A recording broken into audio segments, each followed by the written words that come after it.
농심 2023년도 1분기 실적을 스루프 회계로 분석하고 연말까지 매출액을 예측한 내용을 소개하도록 하겠습니다. 매출은 12.3% 증가했고요. 영업이익 45.4% 증가했습니다. 가공비 배부 재고자산 회전율은 4.5회전으로 산출됩니다. 구독, 좋아요는 제게 큰 에너지를 주시는 게 되겠고요. 필요하시면 1.5배속을 보시기 바랍니다. 농심에 대한 관련 뉴스로 라면은 내수 옛말, 농심 미국에도 라면 왕국 세웠다. 비즈와츠라는 언론 매체의 보도 내용입니다. 미국 법인 사상 최대 실적, 제2공장 오픈 후 물량 안정화 역량, 향후 전망도 밝아 3공장 설립 계획. 농심 1분기 실적인데요. 통계표를 이렇게 만들었네요. 2023년에 1분기에 매출이 크게 증가했고 미국 매출분도 크게 증가했음을 도표로 알려줬습니다. 현지인 침투율도 높아졌다 이런 표현을 했는데 해외에서의 K라면 판매는 교민들이 구매하는 것이라는 편견이 완전히 깨졌다. 미국의 대형마트인 샘스 클럽에서 117%, 코스트코에서 57%의 성장률을 기록하는 등 현지 유통선에서는 큰 폭의 성장을 이뤄내며 미국인이 더 많이 찾는 식품으로 자리매김했다. 이 사진은 농심에서 제공한 미국 캘리포니아주의 농심 제2공장 전경으로 소개를 하고 있습니다. 1분기 실적을 말씀드리면은 매출은 6,392억 원으로서 전년 동기보다 12.3% 증가했고요. 가공비 배부 재고 자산은 4.4%, 매출 증가보다는 적게 증가했습니다. 매출 원가가 10.5% 증가해서 좀 적게 증가했죠. 그래서 매출 총이익 17.6%로 증가했고 판매관리비가 10.4% 증가해서 결과적으로 영업이익은 397억 원으로서 전년보다 51.3%가 증가한 것으로 결산이 됐습니다. 스루프 손익 분석 결과 내용은 매출에 비례하는 매출 재료비는 3,480억 원으로서 9% 증가를 했습니다. 이 갭에 의해서 이 3.3% 마이너스가 나오는데요. 원재료 가격 하락으로 역추론이라는 용어를 썼습니다. 왜냐하면 나중에 다시 설명을 하겠습니다. 스루풋이 16.6% 증가했고요. 스루풋율 1.7% 상승했습니다. 마진율이 더 상승했다 이런 얘기가 되겠죠. 운영비용이 13.2% 증가했습니다. 결과적으로 TOE 생산성 상승했고 영업이익은 387억 원으로서 원가회계 영업이익보다 11억 원대가 적게 나왔습니다. 이것은 가공비 배부 재고자산이 어느 정도 증가했기 때문입니다. 재고자산 내역을 보면은 WCAI 43억 원이 증가했습니다.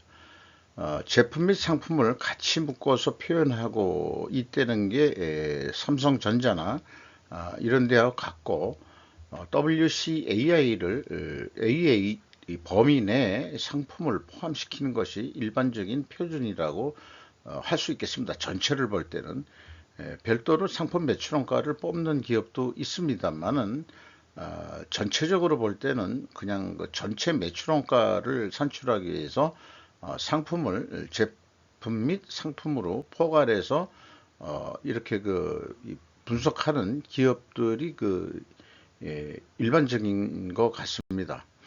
원재료도 85억 원 정도 증가했는데 원재료는 확보 차원에서 중요한 문제가 되겠죠.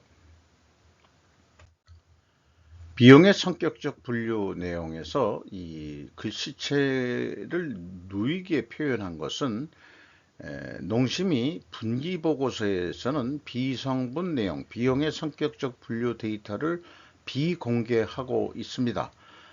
그래서 이 원재료 가격이 어느 정도 내려간 것으로 그렇게 보이기 때문에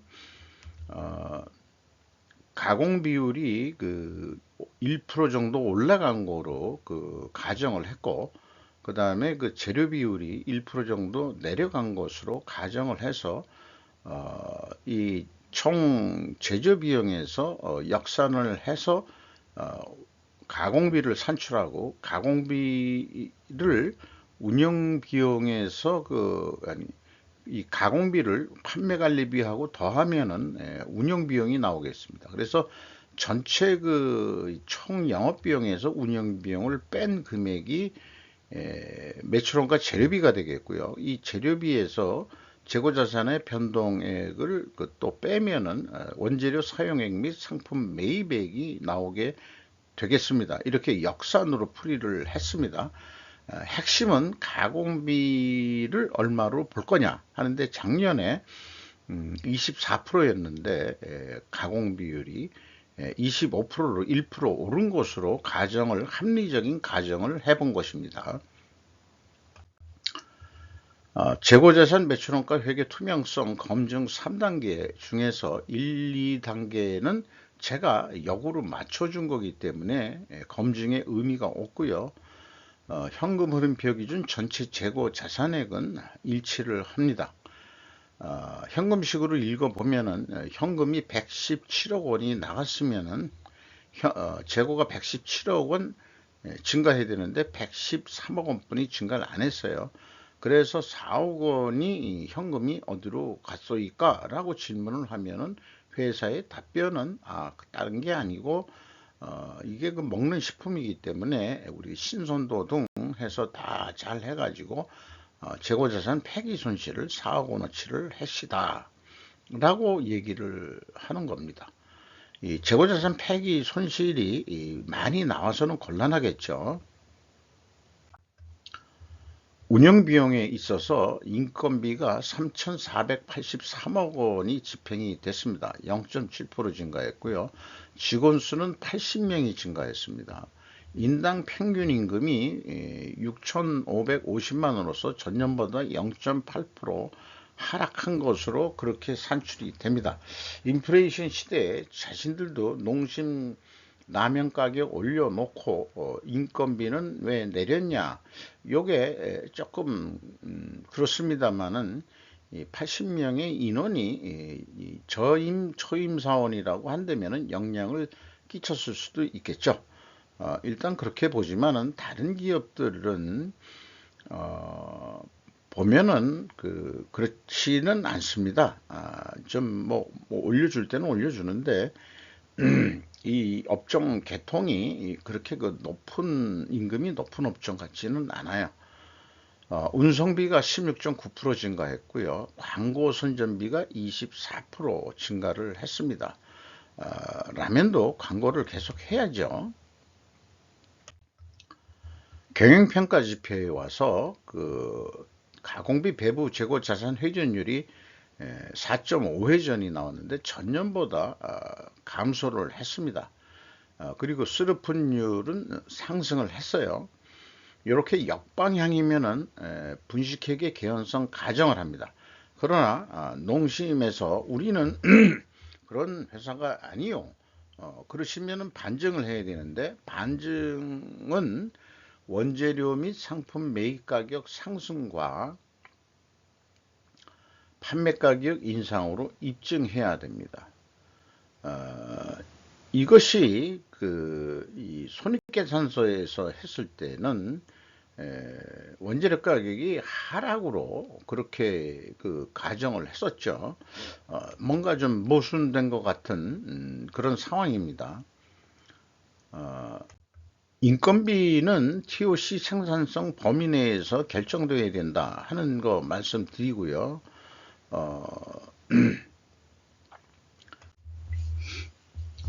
지금까지 논의된 그 내용을 그 충분 조건 논리로 다시 한번 정리해서 우리의 그 논리력을 연습해 보는 것으로 해보겠습니다. 만약 재고 회전율 하락과 수르푼율 상승 역방향이면은 분식회계의 개연성 가정을 합니다. 그런데 회사가 이를 반증하려면은 원재료 가격 상승과 판매 가격 상승 가중평균 가격 데이터로 확인시켜 줄 수 있어야 합니다. 이것이 이 투명성을 입증할 수 있는 방법인데요. 그리고 또 하나 필연적으로 존재할 다른 투명성에 대한 입증 증거를 제시한다 그러면은 재고 회전율을 수량으로 산출 해보면은 실질적으로 재고가 많이 증가해 가지고 회전율이 하락했다, 이렇게 좀 나올 수도 있겠고요. 또한 지금 그 비성분이 비공개돼 가지고 재고자산의 변동 범위를 확인하기가 어려워서 제가 맞췄습니다만은 재고자산의 변동 범위 기준은 WCAI로 확실히 표준화해야 된다, 이렇게 좀 말씀드릴 수 있겠습니다. 그래서 반중 추론은 원자력 가격 상승이나 가공 비율 가정에 의한 분석 결과는 원자력 가격 하락으로 추론 모순이 발생했습니다. 이 모순이라는 것은 분명히 논리적으로 해소가 돼야 되는데 이 농심의 경우가 쉽지가 않습니다. 그 원인을 또 생각을 해보면은 제 둔한 머리로 비성분 비공개로 인한 제가 가공 비율을 가정을 했기 때문에 그것이 이제 원인일 수 있다 라고 이렇게 봐집니다. 농심을 분석하면서 이 모순이 클리어하게 해소가 못 되는 점이 못내 제 스스로가 좀 아쉽네요. 원재료 및 제품 가격 추이에 회사가 제시한 거로는 단순 평균으로 21.9%가 하락을 했는데요. 매입 비중이 소맥 및 팜유가 56.8%로 간주가 됩니다. 그래 가중 평균을 하면 원재료 가격이 12.5% 하락한 것으로 이렇게 됩니다. 그리고 판매 가격은 요게 문자 속성이지만 사실 작년 말하고 변한 게 하나도 없기 때문에 산출을 안 했습니다. 개인적으로 궁금해 가지고 그러면은 이게 이 120g짜리 5개가 한 봉지인데 요게 8봉지가 들어간 한 박스 가격인 것 같아요. 29,040원. 이게 공장 추락 가격이겠죠. 그럼 라면 한 개가 726원으로 계산됩니다. 그런데 라면 한 봉지가 그럼 5개가 들어갔으니까 3,630원이 되죠. 제가 최근에 세븐일레븐에 가서 산 가격은 5,000원입니다.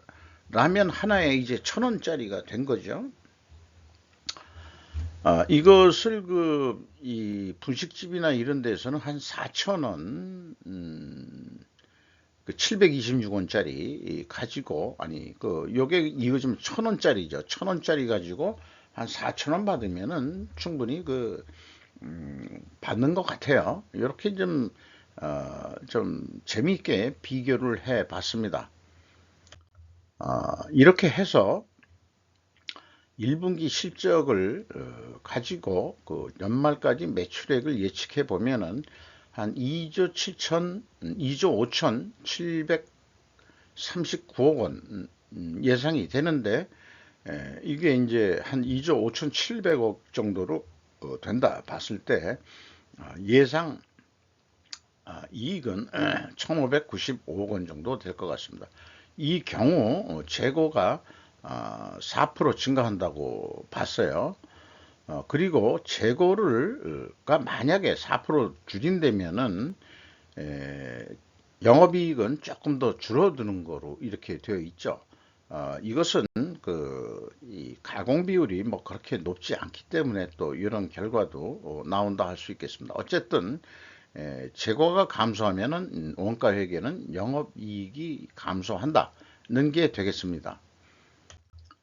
스루풋 관점에서 보면은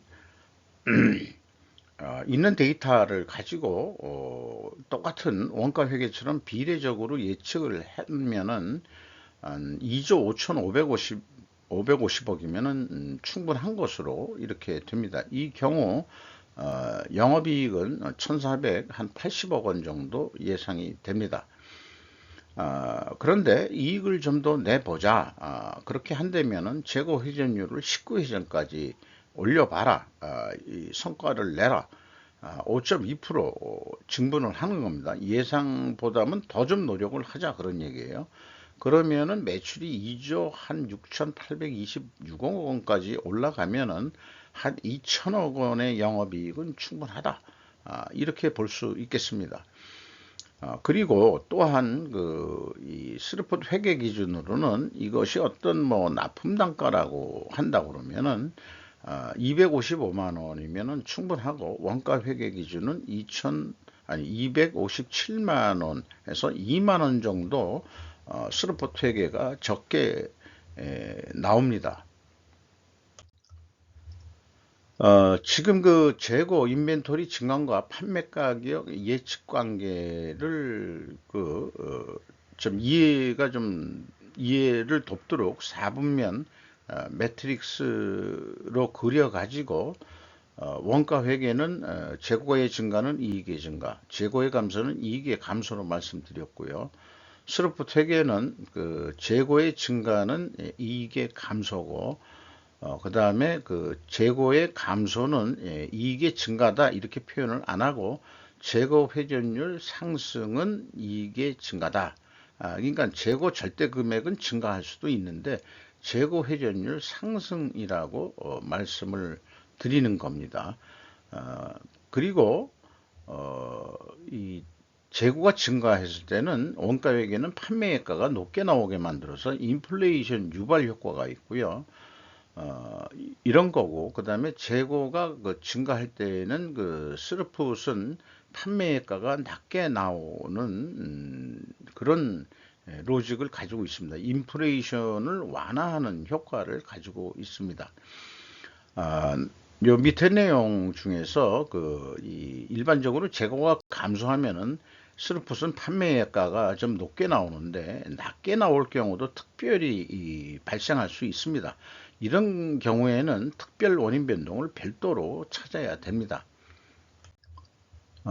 주가는 42만 2천 원으로서 2022년 말보다 6만 5천 원 증가했고요. 상승했고 이제 장부가격 100%를 넘어섰습니다.